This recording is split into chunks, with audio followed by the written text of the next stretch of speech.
देश के लिए चौंकाने वाला है और जो स्वास्थ्य कारणों का हवाला दिया, उसमें पूरे देश के अंदर जो चर्चाएं चल रही है, उसमें सबका कहना है कि कुछ स्वास्थ्य का कारण नहीं हो सकता और कोई कारण होगा जो मतलब अभी बाहर नहीं आया है, ऐसा लगता है। क्योंकि उपराष्ट्रपति का पहली बार हिस्ट्री के अंदर इस्तीफा हुआ है। हिस्ट्री में पहली बार कोई उपराष्ट्रपति इस्तीफा दिया। कई बार prime minister, president of India, इनके हार्ट का ऑपरेशन भी होता है तब भी इस्तीफे नहीं होते हैं, बाईपास होते तब भी इस्तीफे नहीं होते हैं।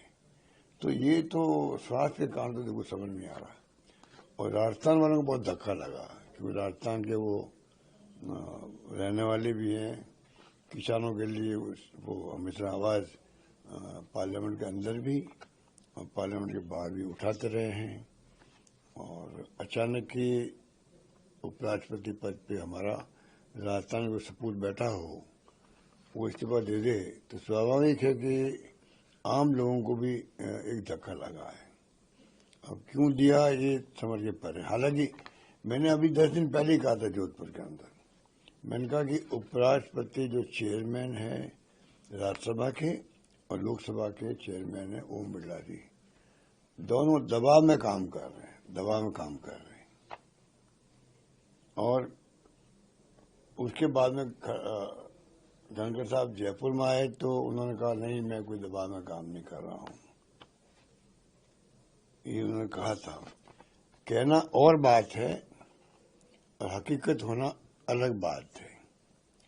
तो ये जो कल की घटना जिस रूप में हुई है वो वास्तव में चौंकाने वाली है। संशय पैदा करती है कि कोई वास्तव में कोई बहुत बड़ा मूव तो नहीं है देश के अंदर, आरएसएस का, बीजेपी का। कोई ये मामूली घटना नहीं मानता मेरे को।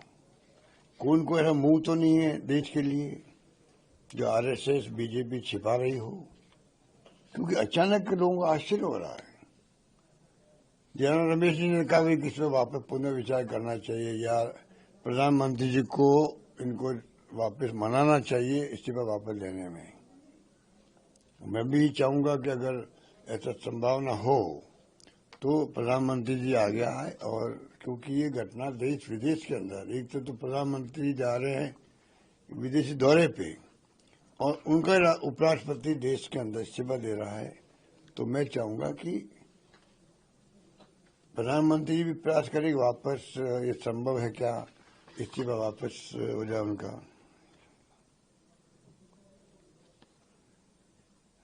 तो ये जो स्थिति बनी, अभी खबरें आ रही है कि सरकार कोई फेयरवेल नहीं देगी।